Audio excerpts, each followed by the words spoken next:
कक्षा 7 के सभी छात्र छात्राओं का स्वागत है आज इस कक्षा में हम इकाई 12 जिसका नाम है क्षेत्रमिति, अंग्रेजी में मेंसुरेशन की दक्षता अभ्यास 12 के सभी प्रश्नों को आज इस कक्षा में हम हल करेंगे। तो दक्षता अभ्यास 12 का पहला प्रश्न आपके सामने है।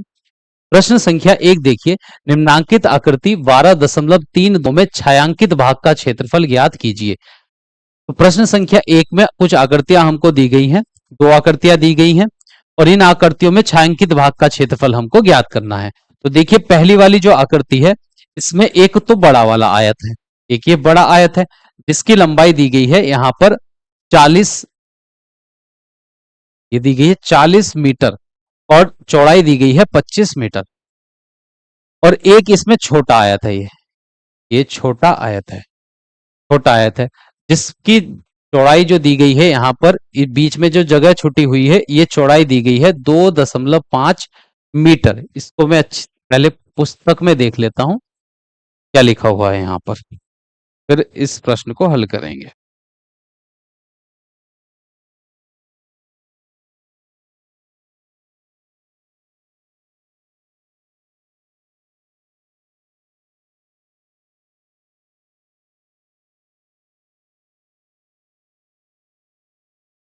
यह 2.5 मीटर है ये पुस्तक में। एक बड़ा आयत है और एक है छोटा आयत।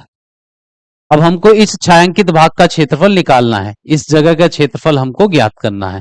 तो इस छायांकित भाग का क्षेत्रफल हम कैसे ज्ञात करेंगे? बड़े आयत के क्षेत्रफल में से छोटे आयत का क्षेत्रफल घटा देंगे तो हमको इस छायांकित भाग का क्षेत्रफल मिल जाएगा। तो लिखते हैं छायांकित भाग का क्षेत्रफल, छायांकित भाग का क्षेत्रफल, भाग का क्षेत्रफल बराबर बड़े आयत का क्षेत्रफल, बड़े आयत का क्षेत्रफल, आयत का क्षेत्रफल माइनस छोटे आयत का क्षेत्रफल, छोटे आयत का क्षेत्रफल। तो यहां पर बड़े आयत का क्षेत्रफल जब हम निकालेंगे, आयत का क्षेत्रफल निकालने का सूत्र है लंबाई गुणा चौड़ाई। तो बड़े आयत की लंबाई है 40 मीटर और गुणा चौड़ाई है 25 मीटर माइनस। अब छोटे आयत का क्षेत्रफल हमको बताना है, तो छोटे आयत की ना तो यहां पर लंबाई है ना चौड़ाई है। देखिए जब छोटे आयत की हम ये लंबाई पता करेंगे तो बड़े आयत की जो लंबाई थी वह 40 थी। देखिए 2.5 मीटर तो इधर से कम हो जाएगी और 2.5 मीटर इधर से कम हो जाएगी, मतलब 2.5 मीटर इधर से कम होगी, 2.5 मीटर इधर से, 2.5 और 2.5 हो जाएंगे 5, तो 5 मीटर कम हो जाएगी। ये 40 में से 5 घटाएंगे तो ये मिलेगी हमको 35 मीटर। तो छोटे आयत की जो लंबाई है वह है 35 मीटर गुणा, अब चौड़ाई लिखते हैं छोटे आयत की। देखिए छोटे आयत की जब हम चौड़ाई ज्ञात करेंगे तो बड़े आयत की चौड़ाई है 25 मीटर, 25 मीटर में से 2.5 मीटर तो ये ऊपर से कम हो जाएगा और 2.5 मीटर नीचे से कम हो जाएगा। तो 20 में से 5 घटा देंगे, 25 में से 5 घटा देंगे तो 20 मीटर हमको मिल जाएगी। छोटे आयत की जो चौड़ाई है वह है 20 मीटर। अब गुणा करते हैं, 25 चौका 100 और एक जीरो पहले से था, मीटर की गुणा मीटर से करेंगे तो वर्ग मीटर, फिर माइनस का चिन्ह। अब 35 दूनी हो जाएंगे 70 और एक जीरो पहले से था, मीटर की गुणा मीटर से करी तो वर्ग मीटर। अब इनको घटा लेंगे, 1000 वर्ग मीटर में से 700 वर्ग मीटर घटाएंगे तो ये हो जाएगा 300 वर्ग मीटर हमको मिलेगा। तो ये छायांकित भाग का जो क्षेत्रफल है जहां पर शेड हुआ है ये जो जगह है वह है 300 वर्ग मीटर। तो पहली आकृति में छायांकित भाग का क्षेत्रफल हमने यहां पर ज्ञात कर लिया है। अब इसी प्रकार दूसरी आकृति में भी छायांकित भाग का क्षेत्रफल ज्ञात करेंगे। देखिए दूसरी आकृति में एक आयत है और इस आयत के बीचों बीच दो रास्ते हैं, दो आयत हैं जो एक दूसरे को 90 डिग्री पर काट रहे हैं। इन दोनों आयत में छायांकित भाग है, इनका क्षेत्रफल हमको ज्ञात करना है। तो ये क्षेत्रफल हम कैसे ज्ञात कर सकते हैं? देखिए इस पहले वाले आयत का जो क्षेत्रफल है इसका नाम हम रखते हैं 1। तो पहले हम इस आयत का क्षेत्रफल ज्ञात करेंगे, फिर इस दूसरे वाले आयत का क्षेत्रफल ज्ञात करेंगे जिसका नाम हमने रखा 2। तो जब इन दोनों आयत का क्षेत्रफल ज्ञात करके हम जोड़ेंगे तो ये बीच वाली जो जगह होगी ये 2 बार जुड़ जाएगी। फिर इस तीसरे वाले भाग का क्षेत्रफल उन दोनों आयत के क्षेत्रफल में से हम घटा देंगे तो हमको छायांकित भाग का क्षेत्रफल मिल जाएगा। तो लिखते हैं छायांकित भाग का क्षेत्रफल, भाग का क्षेत्रफल बराबर हो जाएगा आयत एक का क्षेत्रफल, आयत एक का क्षेत्रफल, और प्लस करेंगे उसमें हम आयत दो का क्षेत्रफल, आयत दो का क्षेत्रफल, और माइनस कर देंगे ये तीसरा वाला भाग है, ये जगह दो बार जुड़ जाएगी, पहले वाले आयत में भी और दूसरे वाले आयत में भी, तो हम एक बार की जगह ये जो जगह थी एक बार इसमें से माइनस कर देंगे। तो लिखते हैं ये जो जगह है ये वर्ग के आकार की है, तो लिखते हैं वर्ग तीन का क्षेत्रफल, ये माइनस कर देंगे। अब देखिए आयत एक का क्षेत्रफल जब हम लिखेंगे तो आयत एक की जो लंबाई है वह लंबाई रहेगी 120 मीटर, 120 मीटर गुणा चौड़ाई इसकी है, इस आयत की जो चौड़ाई है वह 5 मीटर है, तो 5 मीटर प्लस, अब दूसरे वाले आयत की लंबाई देखिए, दूसरे वाले आयत की लंबाई ये होगी 80 मीटर, 80 मीटर गुणा दूसरे वाले आयत की जो चौड़ाई है वह 5 मीटर है, 5 मीटर, फिर माइनस का चिन्ह। अब वर्ग तीन का क्षेत्रफल हमको लिखना है, देखिए वर्ग की लंबाई भी 5 मीटर है, चौड़ाई भी 5 मीटर है, तो ये हो जाएगा 5 मीटर गुणा 5 मीटर, तो 12 पंजे 60 और एक जीरो और वर्ग मीटर आ जाएगा, 8 पंजे 40 और एक जीरो वर्ग मीटर, माइनस 5 पंजे 25 वर्ग मीटर, इन दोनों को जोड़ लेंगे 600 और 400 को जोड़ेंगे तो 1000 वर्ग मीटर मिलेगा हमको, उसमें से हम माइनस कर देंगे 25 वर्ग मीटर को, तो ये आ जाएगा 975 वर्ग मीटर, इस छायांकित भाग का क्षेत्रफल है 975 वर्ग मीटर। तो प्रश्न संख्या एक में जो आकृति दी गई थी, इन आकृति में कुछ छायांकित भाग दिया गया था जिसका क्षेत्रफल हमको ज्ञात करना था, वह हमने ज्ञात कर लिया है। तो प्रश्न संख्या एक कंप्लीट हो चुकी है। अब देखिए प्रश्न संख्या दो। प्रश्न संख्या दो में कहा गया है एक वर्गाकार पार्क की सीमा से लगा हुआ पार्क के अंदर चारों ओर 1 मीटर चौड़ाई का मार्ग है। जैसे एक वर्गाकार पार्क है, जैसा प्रश्न में बताया गया है, ये एक वर्गाकार पार्क है जिसकी लंबाई चौड़ाई ऊंचाई वर्ग की लंबाई और चौड़ाई होती है बराबर, चारों भुजाओं की लंबाई बराबर होती है, तो ये वर्गाकार पार्क है, इसकी प्रत्येक भुजा की लंबाई होगी बराबर। अब इस पार्क के अंदर चारों ओर 1 मीटर चौड़ाई का एक मार्ग है, चारों ओर एक मार्ग है इस पार्क के अंदर, ये हमने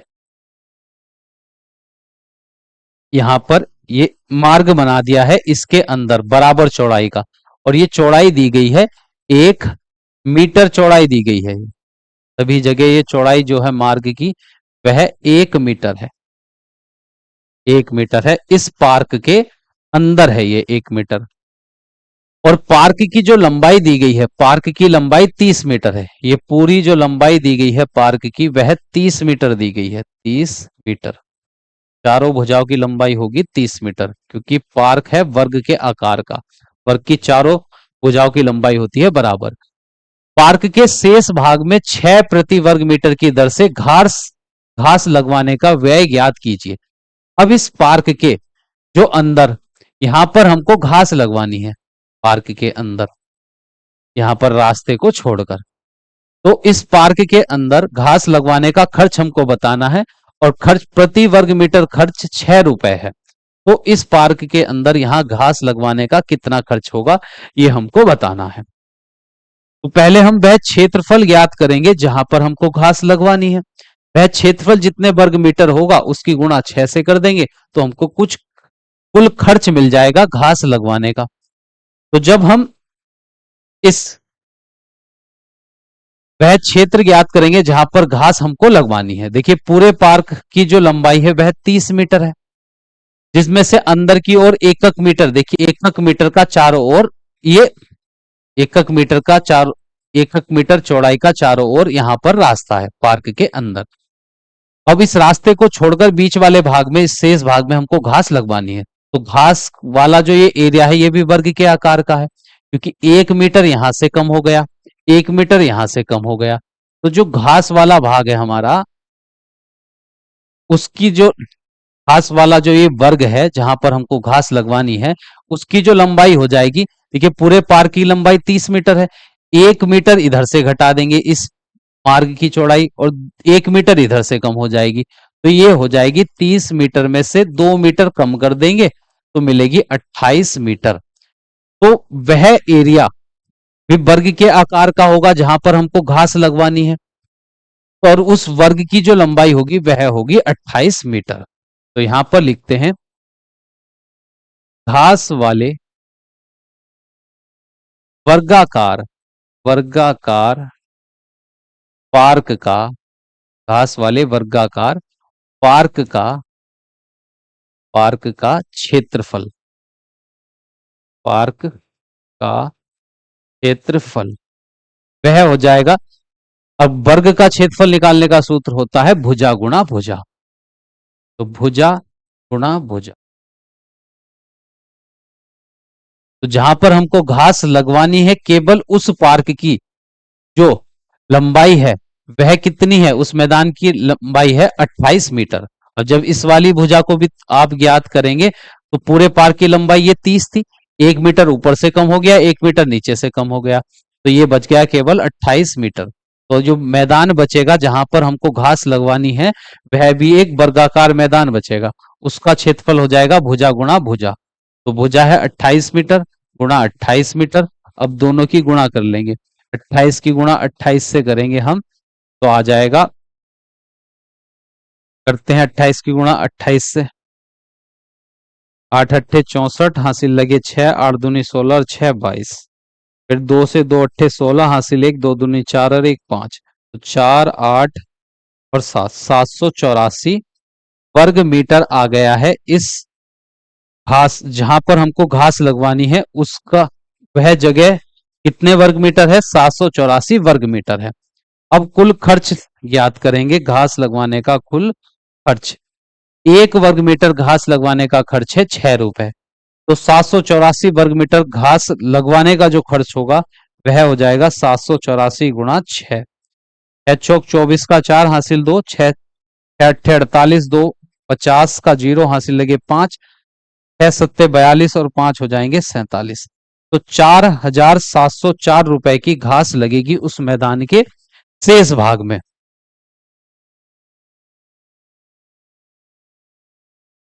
तो ये प्रश्न संख्या 2 हो चुकी है कंप्लीट। अब हम चलते हैं अगले प्रश्न पर। प्रश्न संख्या 3 देखिए, प्रश्न संख्या 3 में कहा गया है एक त्रिभुज का क्षेत्रफल ज्ञात कीजिए जिसके आधार की जो माप है वह है 9.6 सेंटीमीटर, और इसकी ऊंचाई की जो माप है, त्रिभुज की जो ऊंचाई है उसकी माप है 5 सेंटीमीटर। अब हमको ज्ञात करना है त्रिभुज का क्षेत्रफल, त्रिभुज का क्षेत्रफल। और त्रिभुज का क्षेत्रफल ज्ञात करने का सूत्र होता है 1/2 आधार गुणा ऊंचाई, आधार गुणा ऊंचाई।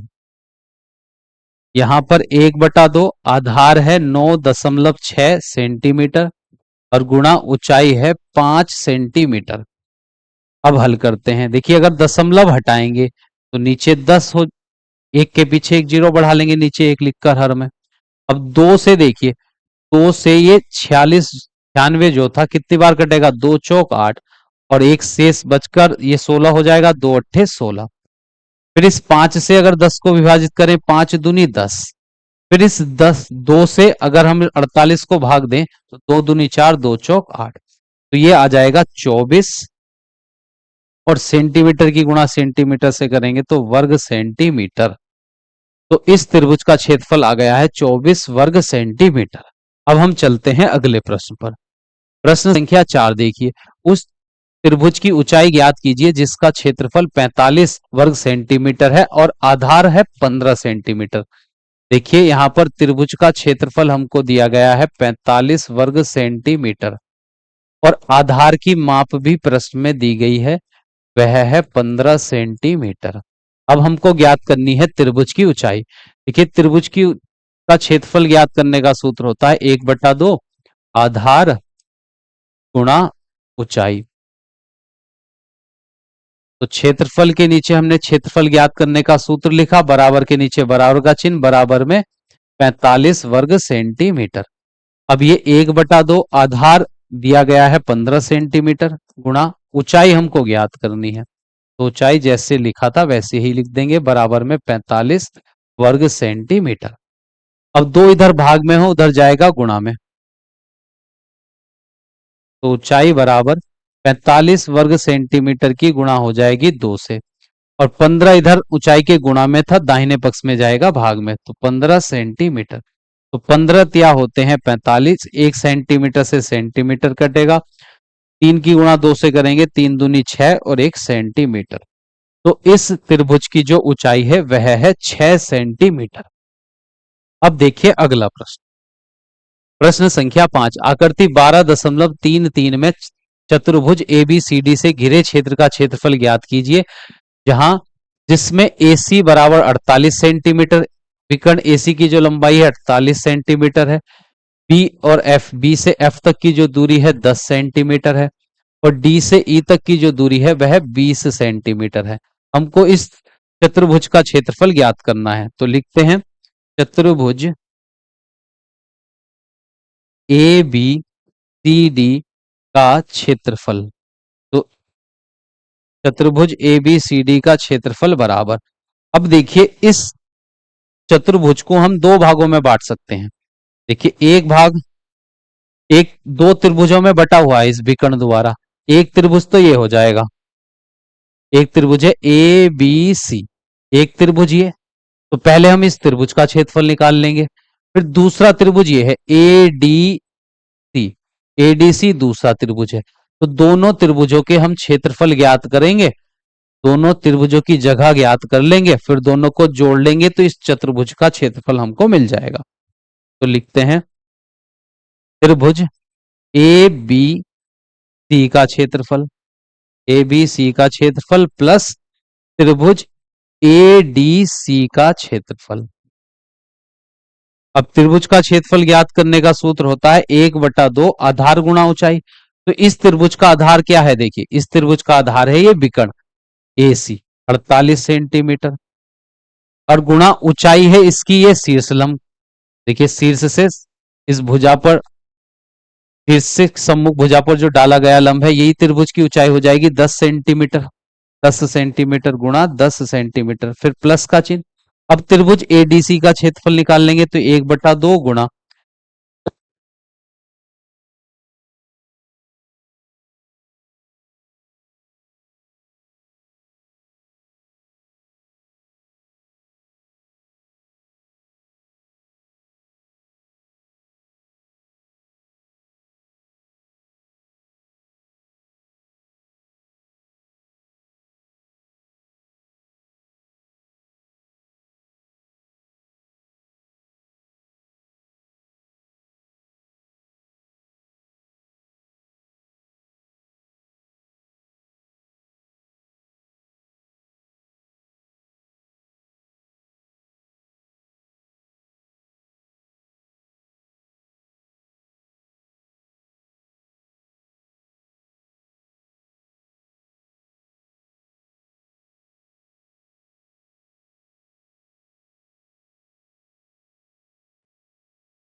तो त्रिभुज ABC का क्षेत्रफल हमने निकाला 1/2, और इसका आधार था 48 सेंटीमीटर, ऊंचाई थी 10 सेंटीमीटर, प्लस त्रिभुज ADC का जब क्षेत्रफल निकालेंगे, आधार की लंबाई है 48 सेंटीमीटर गुणा, और ऊंचाई थी 20 सेंटीमीटर।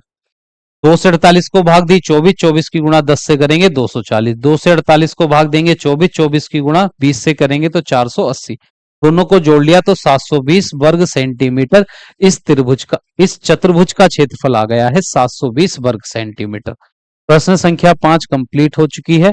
अब देखिए अगला प्रश्न, प्रश्न संख्या 6, उस समांतर चतुर्भुज त्रिभुजा उस समांतर चतुर्भुजाकार क्षेत्र का क्षेत्रफल ज्ञात कीजिए जिसका आधार, देखिए समांतर चतुर्भुज का आधार हमको दिया गया है 7 सेंटीमीटर, और उसकी ऊंचाई दी गई है प्रश्न में 4.3 सेंटीमीटर।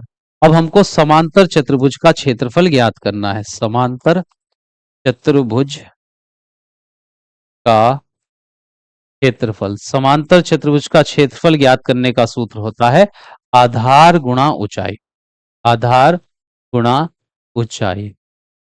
और आधार यहाँ पर दिया गया है 7 सेंटीमीटर, ऊंचाई दी गई है 4.3 सेंटीमीटर। गुणा कर लेंगे इनकी, 7 या 21 का 1, हासिल लगे 2, 7 चौक 28 और 2 हो गए 30, दशमलव पीछे से 1 अंक के बाद। सेंटीमीटर की गुणा सेंटीमीटर से करने पर वर्ग सेंटीमीटर आ गया है। तो समांतर चतुर्भुज का क्षेत्रफल है 30.1 वर्ग सेंटीमीटर। इस प्रश्न का है सही उत्तर। अब चलते हैं अगले प्रश्न पर। प्रश्न संख्या 7 देखिए, 12 सेंटीमीटर भुजा के दो घन सटाकर रखे गए हैं। सटाकर रखने से बने घनाभ का संपूर्ण पृष्ठ ज्ञात कीजिए। देखिए यहां पर 12 सेंटीमीटर भुजा वाले दो घन एक दूसरे से सटाकर रखे गए हैं। अब जो ये घनाभ बन गया है, दोनों घनों को मिलाने से एक घनाभ बन गया है। इस घनाभ का संपूर्ण पृष्ठ हमको ज्ञात करना है। तो देखिए घनाभ जो बना है उसकी लंबाई कितनी हो गई है, 12 ये 12 ये, तो टोटल लंबाई हो गई है 12 दूनी लंबाई हो जाएगी 12 सेंटीमीटर प्लस 12 सेंटीमीटर जुड़कर 24 सेंटीमीटर आ गई है इस घनाभ की लंबाई। और घनाभ की जो चौड़ाई है वह 12 सेंटीमीटर ही रहेगी, और इस घनाभ की जो ऊंचाई रहेगी वह भी 12 सेंटीमीटर होगी। तो जब दो घनों को सटाकर रखते हैं तो सटाकर रखने पर जो घनाभ बनेगा तो उसकी लंबाई बस दुगनी हो जाएगी, घन से दुगनी हो जाएगी उस घनाभ की लंबाई। चौड़ाई और ऊंचाई वही रहेगी 12 सेंटीमीटर। अब जो ये घनाभ बना है इसका हमको संपूर्ण पृष्ठ ज्ञात करना है। तो संपूर्ण पृष्ठ ज्ञात करने का सूत्र है संपूर्ण पृष्ठ का क्षेत्रफल। संपूर्ण पृष्ठ का क्षेत्रफल लिख लीजिए, या संपूर्ण पृष्ठीय क्षेत्रफल कह सकते हैं हम। का सूत्र है 2 कोष्टक में लंबाई गुणा चौड़ाई प्लस चौड़ाई गुणा ऊंचाई प्लस ऊंचाई गुणा लंबाई। ये सूत्र है। 2 बाहर है कोष्टक के, एल का मान रखेंगे। देखिए एल है 24 गुणा चौड़ाई है 12 प्लस चौड़ाई 12 ऊंचाई भी है 12 प्लस ऊंचाई 12 और लंबाई है 24। अब ये सभी मापे सेंटीमीटर में है, तो जो पृष्ठीय क्षेत्रफल आएगा वह वर्ग सेंटीमीटर में आएगा। तो 24 की गुणा 12 से करते हैं, 12 चौक 48 का 8, हासिल लगे 4, 12 दूनी 24 और 4 हो गए 28, प्लस 12 की गुणा 12 से करेंगे 144 प्लस 12 की गुणा 24 से करेंगे तो 288, ये वर्ग सेंटीमीटर। अब इन सबको जोड़ लेंगे।